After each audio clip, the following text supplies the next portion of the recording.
Study IQ IAS, अब तैयारी हुई अफोर्डेबल।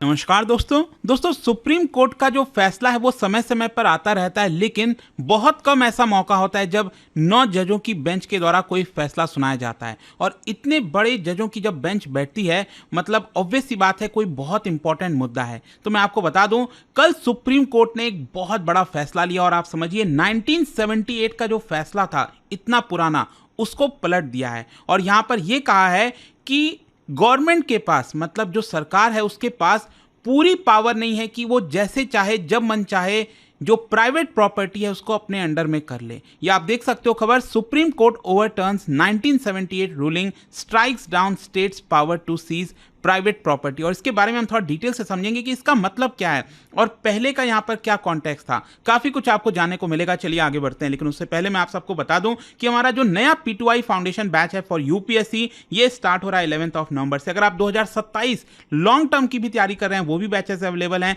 सभी के लिंक दिए हैं कमेंट सेक्शन में, और आपको यूज करना है ये कोड अंकित लाइव, ताकि आप मैक्सिमम डिस्काउंट ले सकें। और इसके अलावा अगर आप MCQs अटेम्प्ट करना चाहते हैं तो मेरे इंस्टा पेज पर जाइए, वहां पर स्टोरीज में जितने भी MCQs हैं उसको भी आप अटेम्प्ट कर पाएंगे।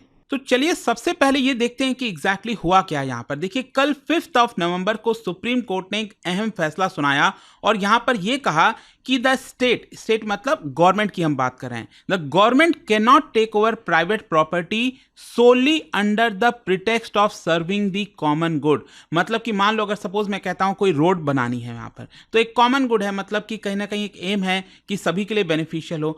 सिर्फ इस बेसिस पर आप प्राइवेट प्रॉपर्टी को टेक ओवर नहीं कर सकते। मतलब और भी कई सारे फैक्टर्स आपको कंसिडर करने पड़ेंगे प्राइवेट प्रॉपर्टी को टेक ओवर करने के लिए, ऐसा सुप्रीम कोर्ट ने कहा है। और देखिए इंपॉर्टेंट, जैसा कि मैं आपको बोल रहा था कि 9 जजों की बेंच के द्वारा फैसला था, जिसमें से 8 जजों ने यह वाला फैसला सुनाया जो मैं आपको बता रहा हूं, that government can not take over private property, right. और एक जो है उसमें आपको डिसेंट जज देखने को मिलेगा, वो मैं आपको आगे बताऊंगा। लेकिन हुआ क्या है, यहां पर जो मेजॉरिटी रूलिंग है उसमें यह बोला गया है कि आर्टिकल 39B हमारे संविधान का, उसके अंदर प्राइवेट प्रॉपर्टी को material resources of the community qualify नहीं किया जाएगा। मतलब जो मटेरियल रिसोर्सेज ऑफ कम्युनिटी होती है ना, कॉमन गुड, उसके अंदर प्राइवेट प्रॉपर्टी नहीं आएगी। और ये जो डिसीजन है, ऑब्वियस सी बात है, ये एक बहुत ही इंपॉर्टेंट जजमेंट है भारत के लीगल लैंडस्केप के। अगर हम पर्सपेक्टिव से देखें, जो प्रॉपर्टी के राइट्स हैं, लोगों के पास जो प्रॉपर्टी होती है, आपके पास कोई मकान है, जमीन है, तो आपके राइट को ज्यादा यहां पर तवज्जो दिया गया है। और गवर्नमेंट की जो पावर है कहीं ना कहीं वो काफी हद तक कम की गई है। क्वेश्चन ये है कि आखिरकार ये मामला सुप्रीम कोर्ट कैसे पहुंचा, इसका बैकग्राउंड क्या है, मैं आपको बताता हूं। एक्चुअली यहां पर एक पिटीशन फाइल करवाया गया था, एक केस फाइल करवाया गया था by Mumbai based property owners association के द्वारा। और यहां पर उन्होंने एक चैलेंज किया था जो 1976 का एक एक्ट है, Maharashtra housing and area development act, उसके अंदर चैप्टर 8A है, उसके कॉन्स्टिट्यूशनैलिटी को लेकर यहां पर इन्होंने सुप्रीम कोर्ट में केस फाइल किया था। और यहां पर आप देख सकते हो ये जो चैप्टर है जिसको लेकर फाइल किया गया था केस, उसमें यह कहा गया था कि state to acquire private property with compensation set at 100 times the monthly rent. मतलब कि यहां पर ये जो कानून था ना महाराष्ट्र के अंदर, उसमें यह बोला गया था कि अगर मान लो महाराष्ट्र की सरकार को कोई प्राइवेट प्रॉपर्टी लेनी है, अपने अंडर में लेनी है, तो उस प्राइवेट प्रॉपर्टी का जितना रेंट है उसको मल्टीप्लाई बाई 100। मान लीजिए अगर मैं कहता हूं कि एक प्रॉपर्टी है, उसका रेंट है 1 लाख रुपीज, तो उसको आप मल्टीप्लाई कर दो 100 में, ये आएगा आपका 1 करोड़ रुपए। तो सरकार क्या करेगी, 1 करोड़ रुपए आपको मुआवजा दे देगी और वो प्राइवेट प्रॉपर्टी अपने अंडर में ले लेगी। ऐसा कानून था 1976 का महाराष्ट्र का, उसी को चैलेंज किया था ये जो प्रॉपर्टी ओनर्स एसोसिएशन है उनके द्वारा। और देखिए ये बहुत पुराना केस है, पिटीशन फाइल किया गया था, सोच के देखिए 1992 में, और फाइनली 2002 में 9 जजों की बेंच के पास ये रेफर किया गया था, और अब जाकर 2024 में इसकी सुनवाई हुई है और अब यहां पर जजमेंट आया है। तो इसी से आपको पता चलेगा कि कैसे 30 साल के बाद यहां पर फैसला सुनाया जा रहा है। लेकिन क्वेश्चन यहां पर यह है कि आखिरकार 1978 का रूलिंग क्या था, वो पहले आप समझ लीजिए ताकि आपको क्लैरिटी मिल जाए। एक्चुअली 1978 का एक केस था, state of Karnataka versus Ranganatha Reddy and others, और यहां पर 2 जजमेंट सुनाए गए थे, डिलीवर किए गए थे, जिसमें से एक ही जजमेंट इंपॉर्टेंट है। यहां पर जो जजमेंट दिया गया था भाई जस्टिस कृष्णा अय्यर के द्वारा, उसमें उन्होंने ये कहा that material resources of community covered all resources.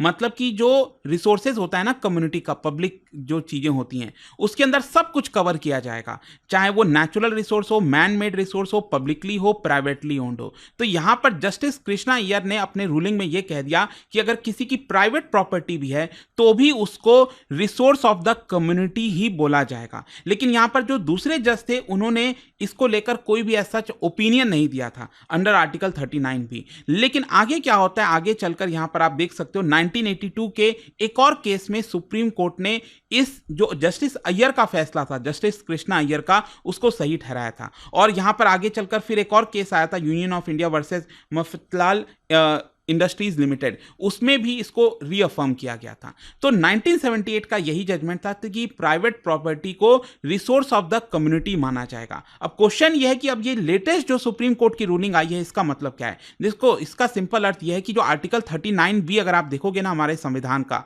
वो क्या कहता है, वो ये कहता है that the state to work towards redistributing resources. मतलब पब्लिक इंटरेस्ट में जो सरकार है वो यहां पर रिसोर्सेज को रीडिस्ट्रीब्यूट कर सकती है। लेकिन सुप्रीम कोर्ट का ये जो जजमेंट है कल का, उसमें ये क्लैरिफाई किया गया है कि चलो सरकार का काम है यहां पर रिसोर्सेज को रीडिस्ट्रीब्यूट करना, लेकिन सरकार मनमाने तरीके से प्राइवेट प्रॉपर्टी को material resource of the community declare नहीं कर सकती। आई होप आप इस चीज को समझ रहे होगे। यहां पर अगर उसको डिक्लेयर करना है तो और कई सारे फैक्टर्स देखने होंगे। It is not just about social और इकोनॉमिक क्राइटेरिया, उनको और भी कई सारे फैक्टर्स देखने चाहिए। और ये जो मेजॉरिटी ओपिनियन है ये डिलीवर किया गया था खुद by chief justice of India इस समय जो डीवाई चंद्रचूड़ जी हैं उनके द्वारा, ऑल्दो ये रिटायर होने वाले हैं जल्दी, आपको पता ही होगा।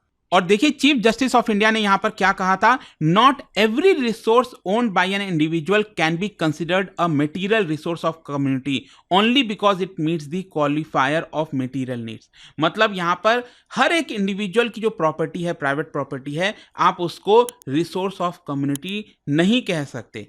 उसको कम्युनिटी रिसोर्स हम बाकी सारे फैक्टर्स को कैलकुलेट करके कहेंगे, और वो फैक्टर्स क्या हैं वो मैं आपको आगे बताऊंगा। लेकिन जैसा कि मैंने आपको पहले ही बोला था कि ये 9 जजों की बेंच के द्वारा 8-1 से फैसला सुनाया गया है। तो यहां पर जस्टिस डीवाई चंद्रचूड़ ने मेजॉरिटी वाला फैसला सुनाया 8 जजों के द्वारा जो लिया गया था।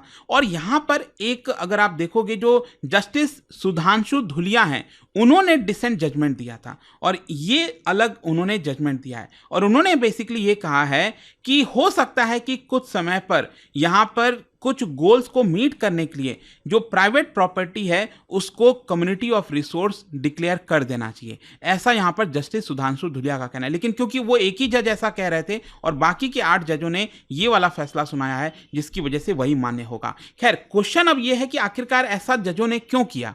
देखो यहां पर बेसिकली जो सुप्रीम कोर्ट का तर्क था वो ये था कि देखिए ये सब चीजें पहले 1960s में 1970s में ठीक थी, क्योंकि उसमें नेशनलिज्म की ज्यादा भावना थी। और यहां पर अगर मान लो सरकार को कोई इंफ्रास्ट्रक्चर बनाना है, कुछ भी रिसोर्स चाहिए, तो उसमें प्राइवेट प्रॉपर्टी को सरकार आसानी से एक्वायर कर लेती थी। लेकिन क्या आपको लगता है कि 1960-70s के जमाने में जो इकोनॉमी थी, क्या आज भी वही इकोनॉमी है? बिल्कुल भी नहीं।